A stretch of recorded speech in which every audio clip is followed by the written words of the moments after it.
This is Chris Mitchell at the Institute for Local Self-Reliance, and I'm sorry to report that we do not have another episode of Community Broadband Bits today.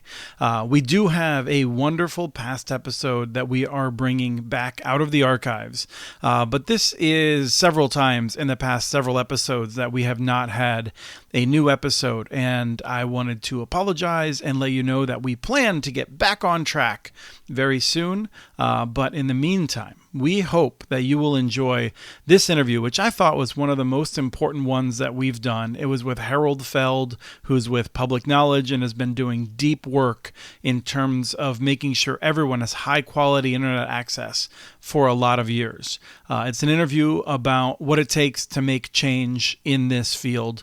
And if you missed it last year, we're hoping that you catch it this time around. So we'll be back next week with a brand new interview, I think. So stay tuned.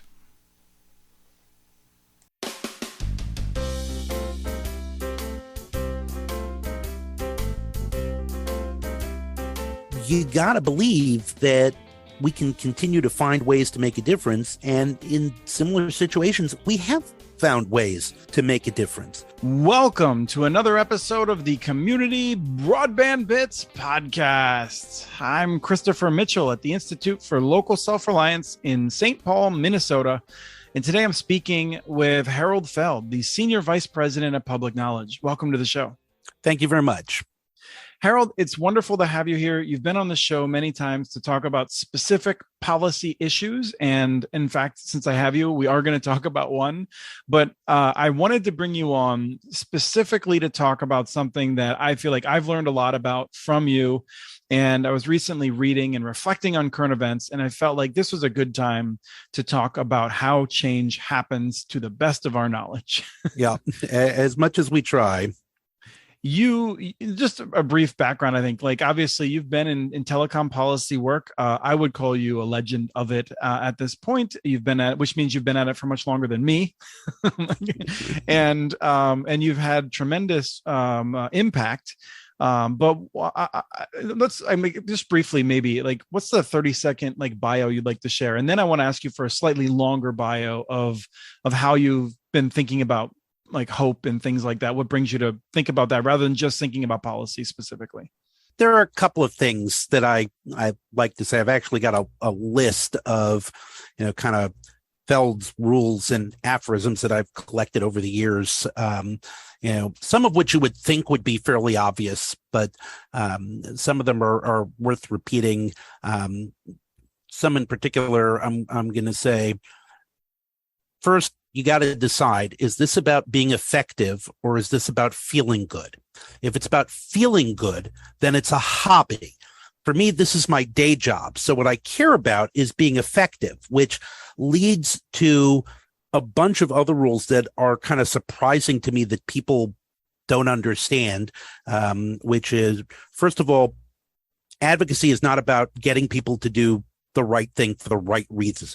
Advocacy is about getting people to do the right thing for their reason, which means you got to understand the people who you're talking to. You got to understand the decision makers and figure out not why you think this is important, but what their objectives are, the things they care about, and what you want works with that. Sometimes that's not always possible. And in fact, sometimes what you're doing is going to other people to persuade them why they should oppose a particular thing. But even there, you got to understand, like, why would these people think that repeal of net neutrality is a bad thing? Not why do I think it's a bad thing, but why do businesses that folks in Washington are going to listen to think it's a bad thing? How do I persuade members of the public, for people who don't think about telecom policy and the future of the internet and, kind of all these things, what's going to make them care?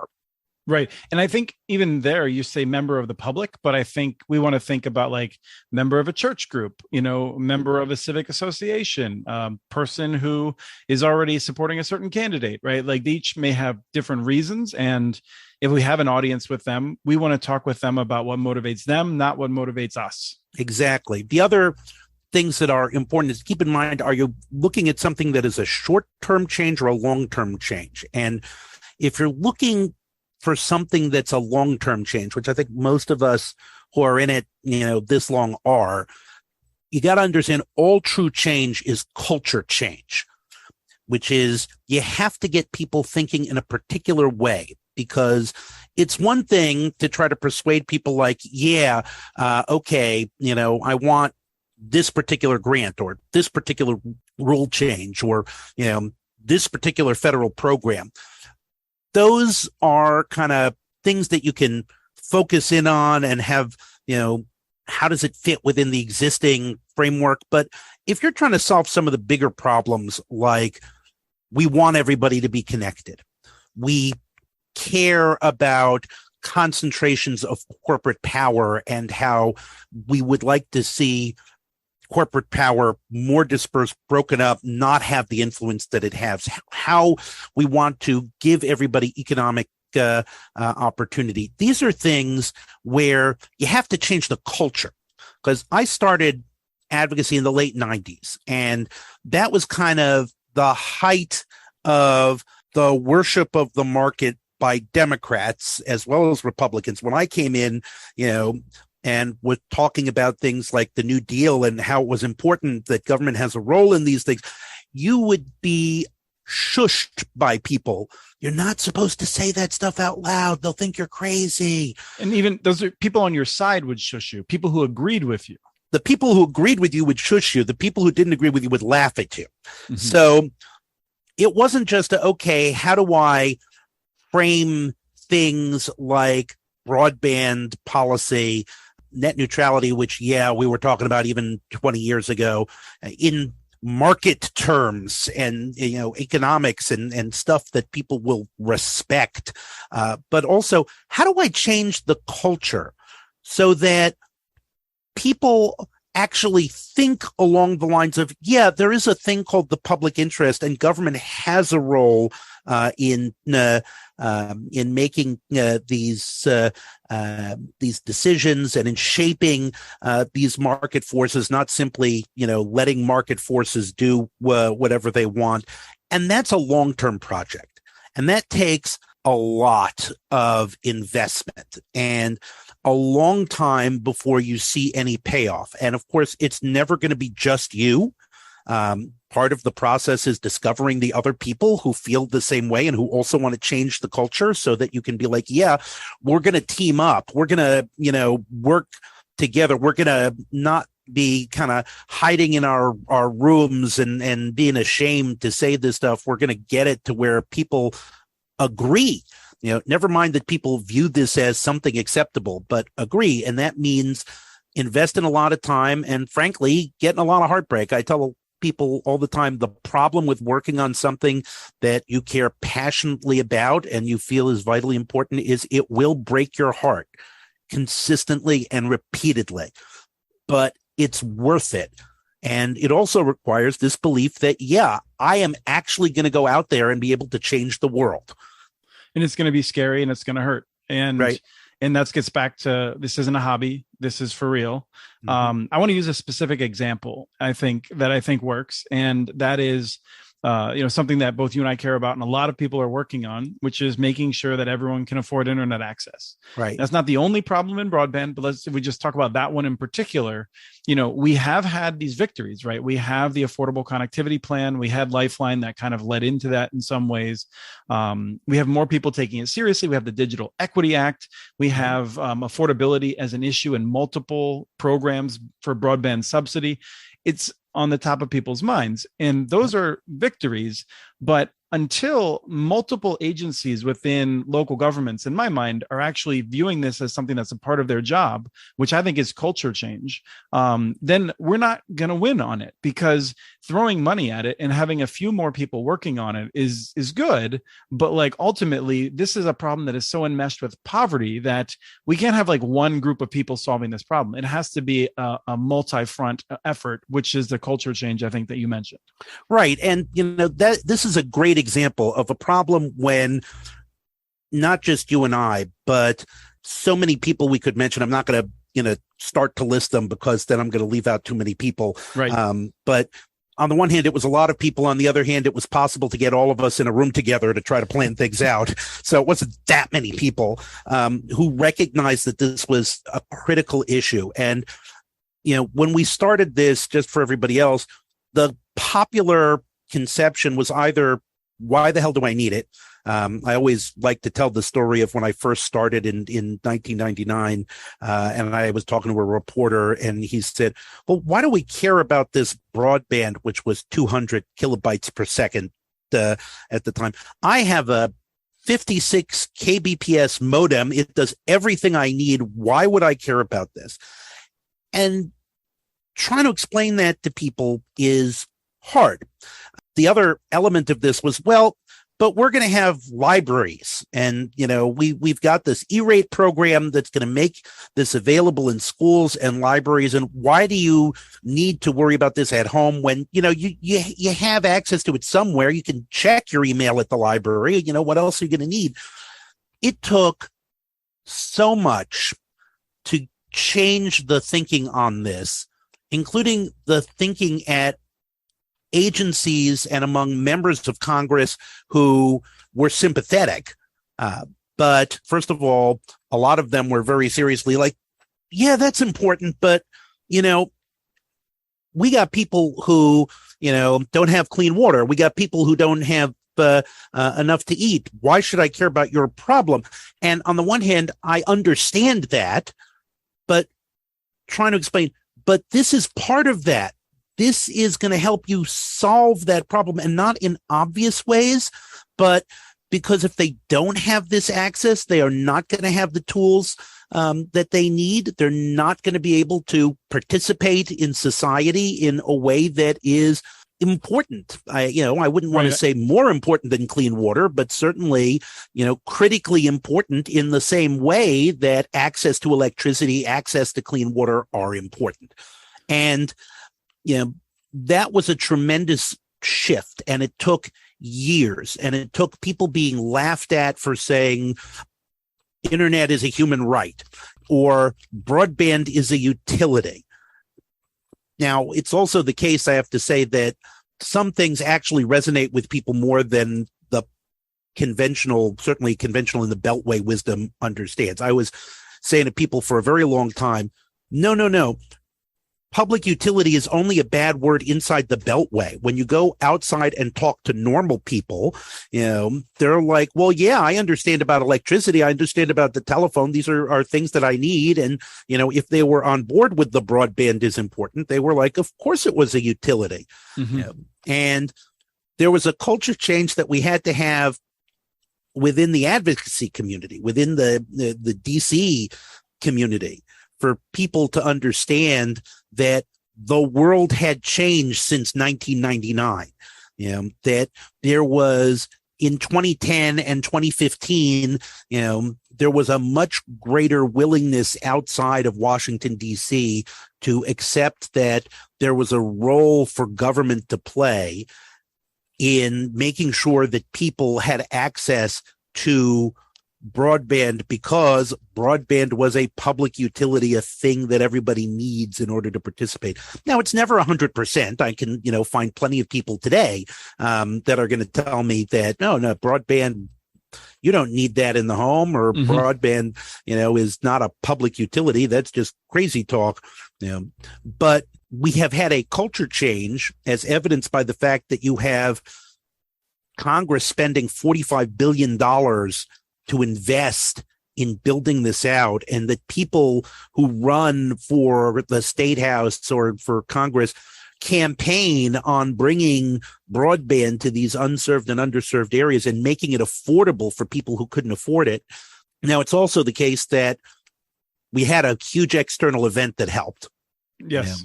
COVID came along. Right. I mean, I think you remember as well. From 2015 on, I regularly heard people saying, we used to think it was a nicety, and now it's definitely a utility and it's essential.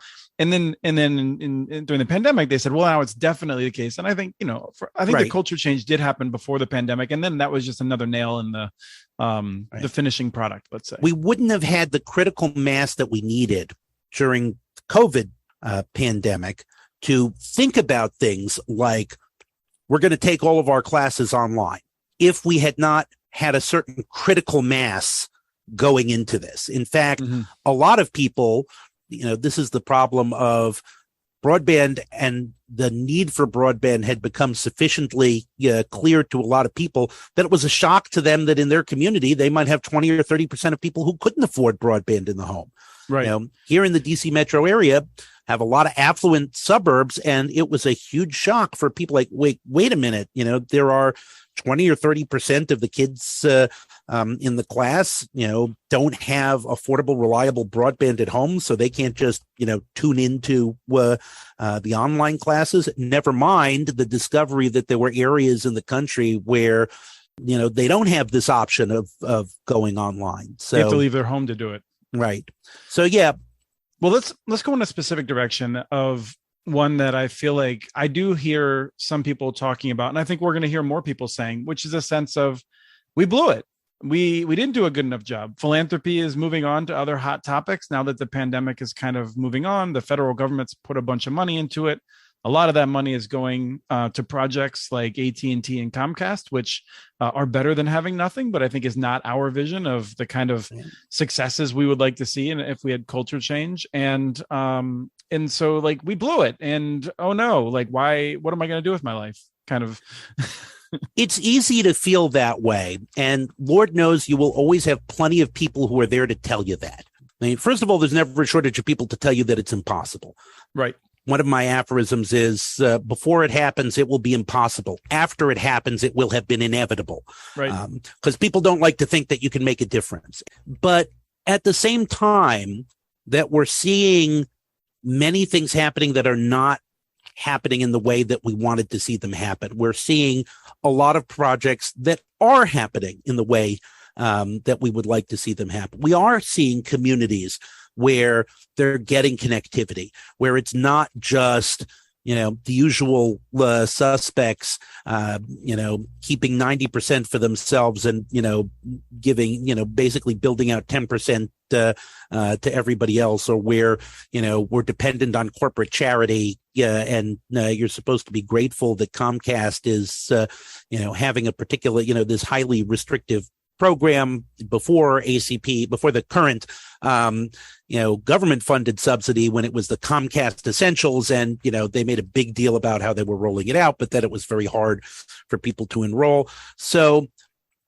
there's a lot of failures, there's a lot of successes, and we have to celebrate our successes when we get them.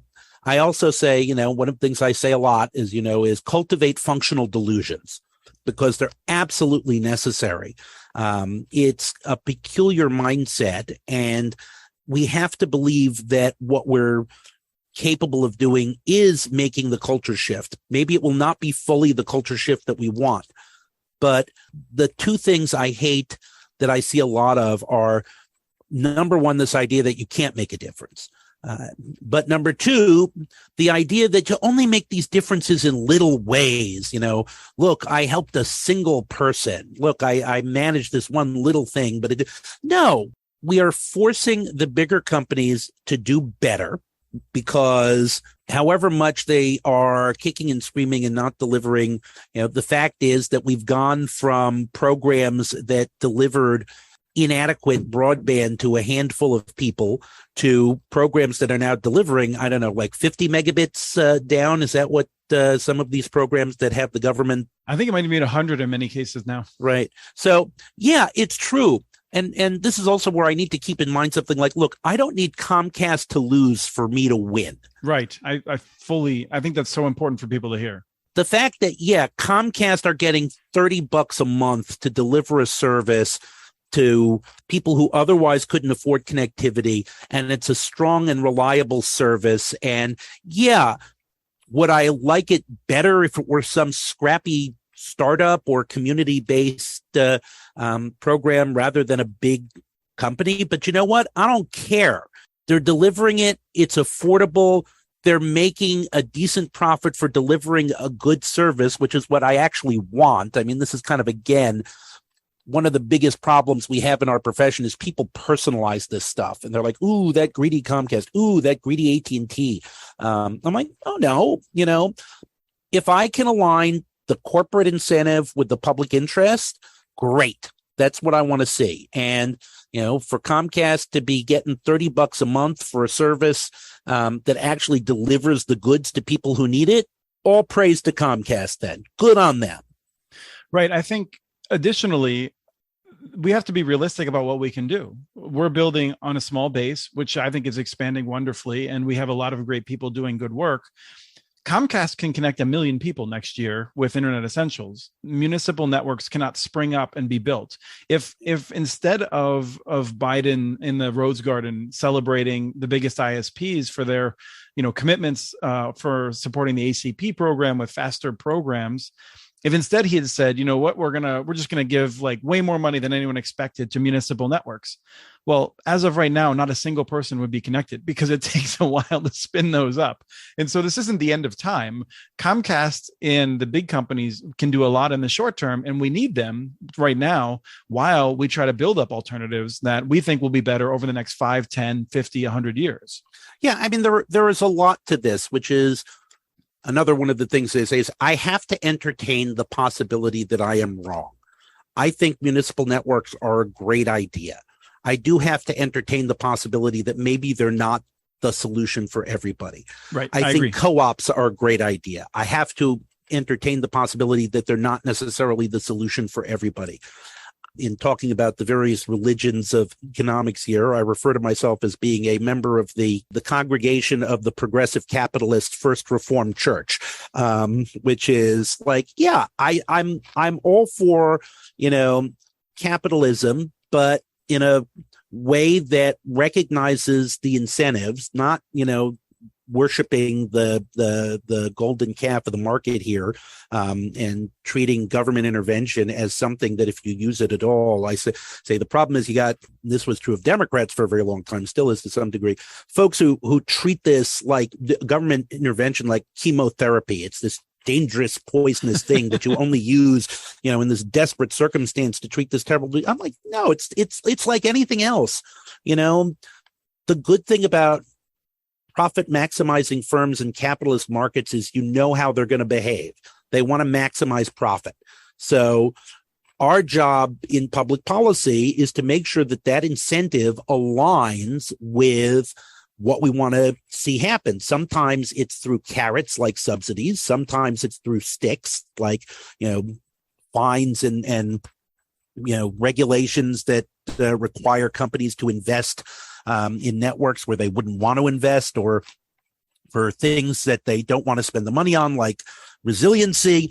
But they're all tools. It's all about getting to the goal, not about punishing, companies or, avoiding government intervention where either one of those is necessary. And one of the things that you were just talking about was uncertainty. And I feel like I harp on that with my staff frequently. And I feel like this is where there's a quote that I love, which is when all hope is lost, there's nothing left to worry about.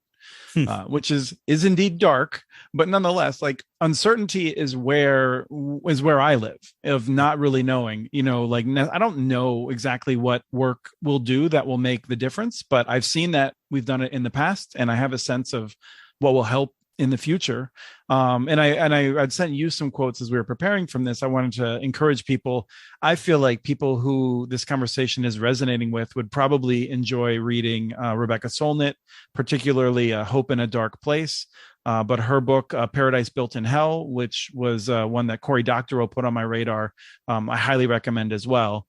And then one other one is you were just mentioning that your religion of the First Church of the Capitalism Reformed. Progressive Capitalism Reformed, yes. Yes. Mariana Mazzucato is my favorite preacher of that church. I think I would put her into that camp, who talks a lot about how to marry government and market incentives in ways that will be much more beneficial than we've done currently. But one of the things that I want to put back to you is you specifically have talked about martyrdom. And I feel like that's really important because Twitter is one of these places where, man, you can get a lot more followers by just talking about how awful everything is and how nothing can change. You sort of touched on that earlier, but I want to talk a little bit more about that. I often say that martyrdom is the worst trap for public policy advocates. And by martyrdom, I don't mean genuinely being willing to die for a cause, genuinely willing to sacrifice for a cause when that accomplishes something. There are a lot of, we were talking before we started recording here about the people who are dying in Iran to protest for freedom. That's inspirational martyrdom. That's what I'm talking about is when people come to see failure as inevitable, but instead of becoming like disengaged cynics, they become committed to fighting battles that they're going to lose for no good reason. And after a while, that becomes addictive.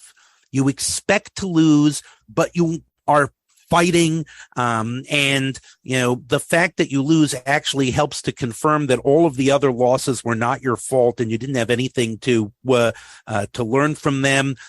Losses are going to happen, but you got to believe that you can get up and win and that you can learn from those losses and that, you can decide sometimes I can't fight this battle. It doesn't advance the cause. It's always, for me, I think back to Thurgood Marshall, who was, before he was a Supreme Court justice, developed the NAACP's strategy for abolishing separate but equal, keeping in mind that when he did this in 1945 after World War II, getting out there and saying, we're going to get rid of separate but equal was a crazy thing to say. And a dangerous thing to say, not just for him personally, but also anyone who's listening to him. Right. I mean, you're taking other people's lives into your hands and encouraging them to do things that could end their lives or permanently, injure them. And he mapped out a legal strategy that did not start by directly challenging separate but equal, which was settled law.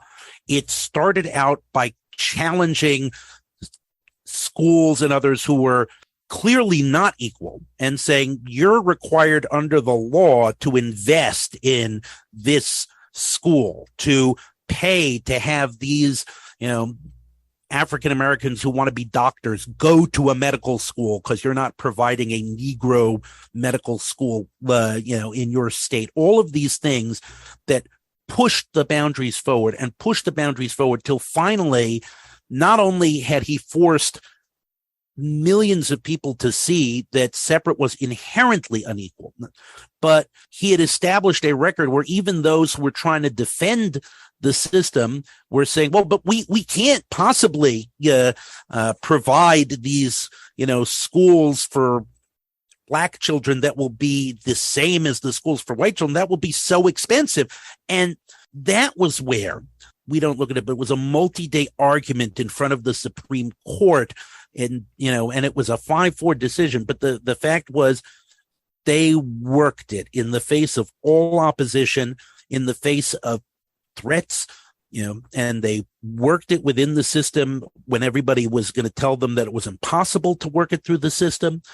And I sometimes imagine the choices that he and his team had to make over which cases they were going to take and which ones they weren't going to take, knowing that the ones that they didn't take were condemning those people to an unjust and unequal system, but recognizing that if they took the wrong cases, they were condemning everybody. And that's where I think it's worth reminding what we were just talking about, the martyrdom. It would have been easy to say, this system sucks, it's unfair, and we're never going to win. And, right. As opposed to taking on that weight of determining which people were going to suffer longer, depending on which cases you're taking on. It's exactly. It would have been easy to bring the cases that weren't going to win at the time because those were the people who were suffering, and, knowing you were going to lose, but deciding like, I want to fight for these people. I want to be fighting, like with my fists and challenging the injustice, but not in a way that's actually going to win and that will confirm the cruelty and injustice of the world. And, instead of saying, I'm going to make a lot of hard choices, I'm going to make a lot of calls, and with the added burden of, and you don't know how it's going to turn out. it could have turned out differently. As I said, it was a 5-4 decision at this. We forget now, again, before it happens, it'll be impossible. After it happens, it'll be inevitable. We get this story, to the extent that they study it at all in school. Rosa Parks, didn't give up her seat, and then Martin Luther King happened, and suddenly we're in a post-racial society. And ain't it great? And it's like, oh no. And it's not as if winning Brown versus Board of Education suddenly solved all the problems. I mean, that's the other thing too, is there'll be a lot of people out there say, oh yeah, so great. So they won that. That was great for a day. The next day, schools were still, we have, problems in our school systems with, schools that are essentially desegregated, segregated to this day. And yeah, it's true, but it was so much worse. Right. And I think as we draw this to a close, just because of time, I mean, This is something you and I are both very interested in discussing. Yeah, I recently learned something I did not know, which was after the legal victories with the lunch counter desegregation, the demonstrators, and I think this was SNCC, would call the restaurant the next day and say, we're planning on coming in tomorrow. You are legally required now to serve us. We want to know what time will work for you. And they would try to cooperate with the business owners that had been beating them just perhaps days or weeks before, and saying, we know that to live together, we want to put that behind us and work with you proactively rather than dancing and celebrating and spiking the football that we won. Right. As you know, I've got a couple of things I say here, which is number one, always make it as easy as possible for people to do what you want to do. The objective wasn't just to win a case. The objective was to make a world in which, you could walk into those restaurants as a Black person and, actually be served as a customer. And so, yeah, that meant we want to make it easy for you to do that. We want to make it, we want to coordinate with you, get into the habit of this. The other is when somebody does what you want, you say thank you. You don't rub their noses in the fact that they lost. You don't ask them what took so long. No matter how frustrated and angry you may feel about that personally, part of making it easier for somebody to do what you want is to, once they give in, you say thank you. Yeah. And we're glad to be moving on. Doesn't mean you have to treat them like a hero or anything, but you shouldn't make them feel bad for giving you what you want. Right. This is a perfect segue, I think, because I did not expect, and I asked if we would talk about the tribal priority window. I did not expect that, in my understanding of it, you could correct me, is that this very much came down to Ajit Pai deciding to do it. Someone who I've disagreed with on most issues, someone who, I feel a lot of anger toward on a variety of things. And I've always tried to just remind people he did, without him, it's not clear that we would have had the tribal priority window. And that, he pushed it across the finish line.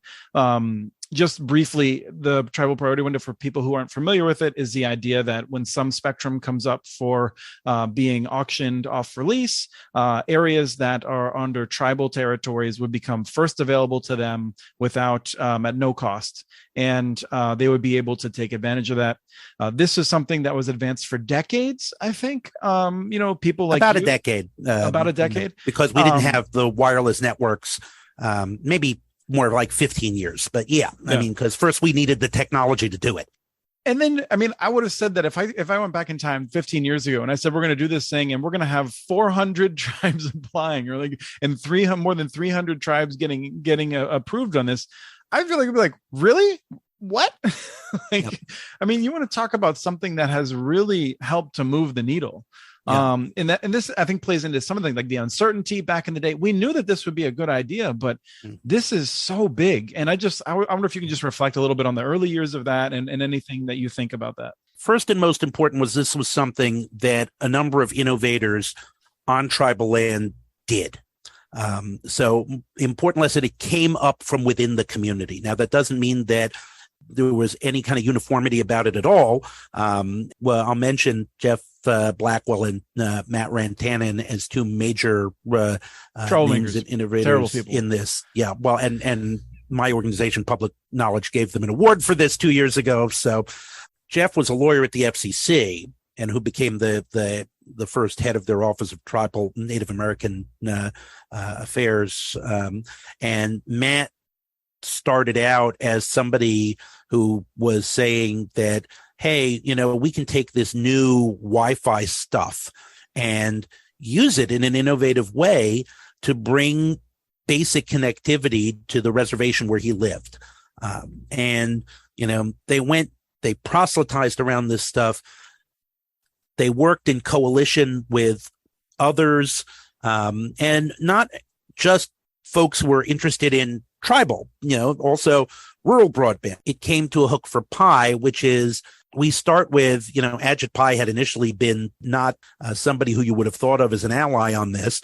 In fact, previously he had made some changes to the funding for the Universal Service Fund program that had been quite harmful to tribes in the way, tribes were getting their connectivity. So it's not like he started as somebody, who was a big tribal ally. And this is, again, kind of an example of you find what people want. And he was interested in, number one, showing that he was doing stuff on closing the rural digital divide. And number two, the window was in a particular band of spectrum where he was taking stuff that had been reserved for non-commercial organizations and shifting that over to commercial use to provide more spectrum for 5G, the 2.5 gigahertz band, for those who are familiar with this. The Democrats, who were in the minority at the time, had pressed to include in the notice of proposed rulemaking, before we do that, should we have a window for non-commercial organizations and for Indian tribes?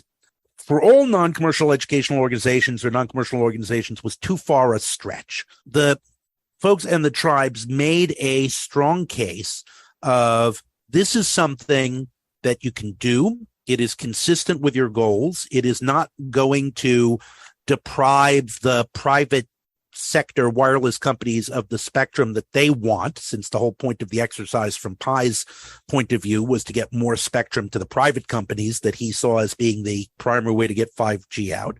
And he became persuaded that this would be something that was feasible, that fit within his goals. It's cynical to say that this was all about just making him look good. And part of my answer is, yeah, it is about making you look good. That's an incentive when you're running the FCC. And the fact that you had not only Democrats, but Republican senators from rural states with large Native American populations, folks from Alaska, a number of other states who were saying, yeah, you ought to do this. And he was like, okay, let's do this. Let's see if it works. And that was, all credit to him. And then when it was clear that because of COVID, a lot of tribes were not going to be able to finish on time, a number of us were lobbying very hard for an extension of the deadline.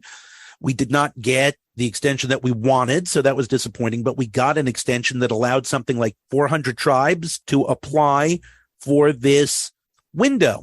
And not only did that do something incredible for the tribes in question, to give them access to the one thing that you can't build on your own, or because this is the thing when you're trying to set up a wireless network, you can, you've run a boot camp, that helps folks figure out how to buy the equipment, set up the equipment, make the network happen.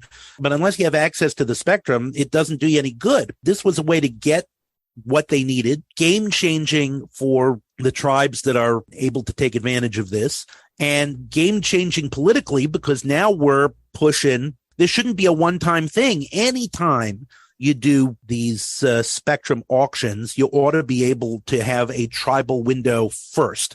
And now we can talk about it in terms of tribal sovereignty and how that's important. If you just started with the tribal sovereignty point and just made the argument, this is a tribal sovereignty issue, that would not have helped.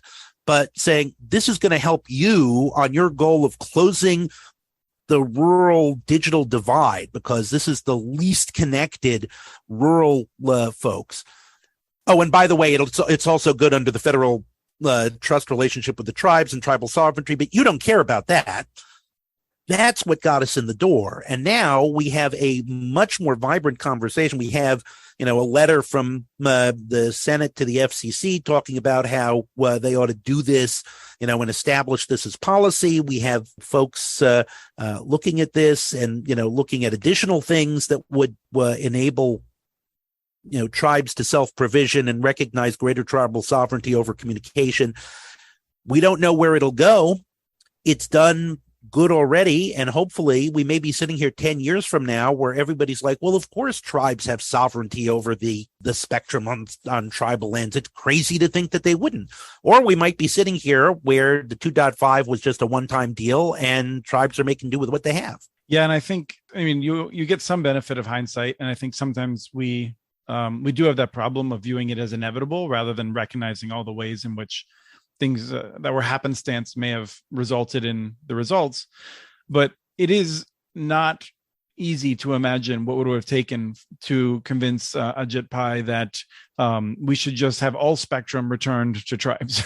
Right, exactly. That if we come in saying tribal sovereignty, the FCC ought to have a declaration. We couldn't get Democrats to do that. It's right, because it's there's areas where I sympathize, and this is putting yourself in their shoes, is that, they don't know what's going to happen. We don't know what's going to happen. We thought we would have a sense of what would happen. And I think we're still learning and calibrating on that. But I think, even though I want to go to a world where there's a lot more municipal networks, and I would agree that not everyone should do that, I would not say that tomorrow every city should start building one, right? Making a big risky investment. Like, there's something to be said for toe in the water in a number of cases. Not always, but a lot of the time. Yeah.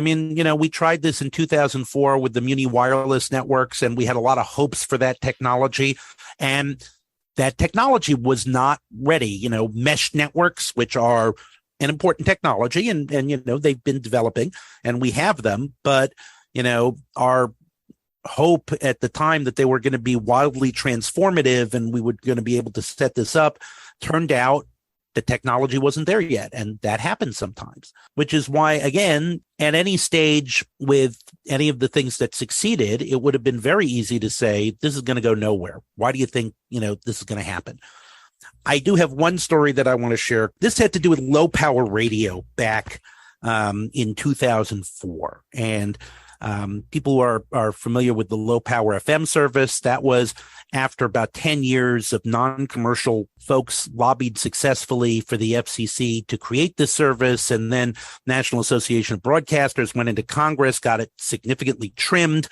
And there had been in 2003 what they called the Great Translator Invasion, which was applications for translator services that had threatened to wipe out and take up all of the space that could be used for low power FM. And there hadn't been a second low power FM window. We'd had the first one in 2000. Michael Powell, who was chair of the FCC at the time, because of blowback from his effort to eliminate the ownership rules, wanted to show that he was, interested in localism. So low power FM, he had a rulemaking that he was circulating for approval that would address the translator issue and set up a number of improvements that the LPFM folks wanted and would get us on track to schedule another window. The problem was Michael Powell was leaving the FCC and Kevin Martin was scheduled to take over. And everybody knew that Kevin Martin was good buddies with the National Association of Broadcasters, and therefore everybody knew that Kevin Martin wasn't going to vote for this item, and it was just pointless. So why work on it? I went to each one of the offices and said, look, you vote the item. You don't be the one who killed it. I will get Kevin Martin's vote. Now, I had no idea at the time how I was going to do that, but I was like, don't you be the one who makes this fail because it's not voted out before Michael Powell leaves. I had worked a little bit with Kevin Martin on a couple of things, so I had some ideas. I knew that he cared a lot about due process, which is, again, kind of another thing was having met him and talked to him, I believe that he was genuinely sincere about a number of things that he said he cared about, like due process, whereas everybody knew that that was just baloney and blah, blah, blah.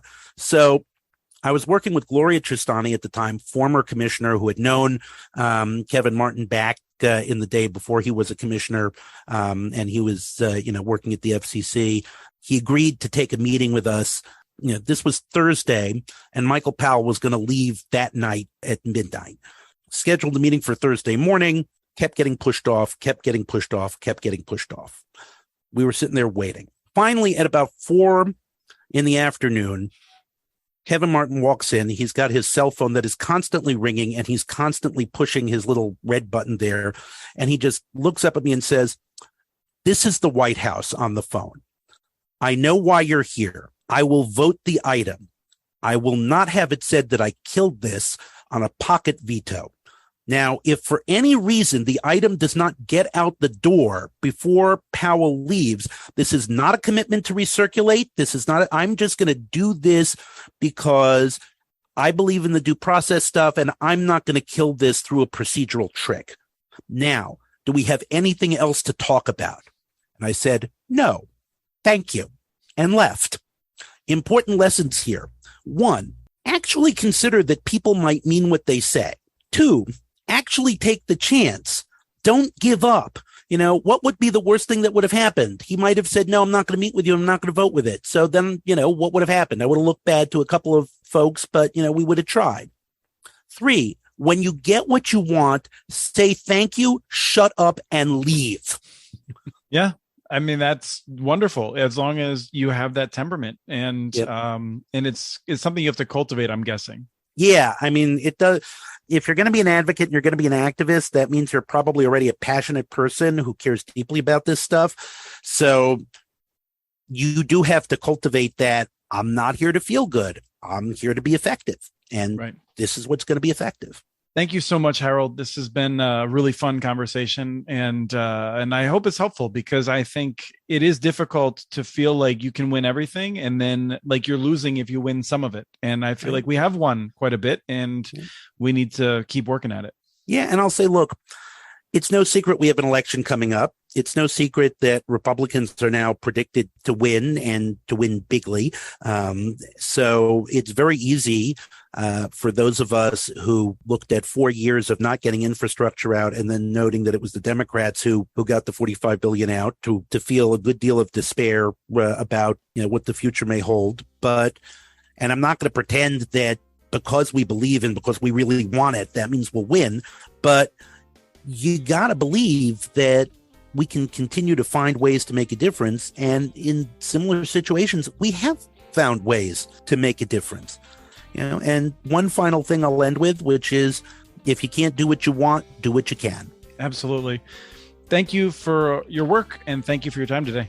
Thank you. We have transcripts for this and other podcasts available at muninetworks.org/broadbandbits. Email us at podcast@muninetworks.org with your ideas for the show. Follow Chris on Twitter. His handle is @CommunityNets. Follow muninetworks.org stories on Twitter. The handle's @muninetworks.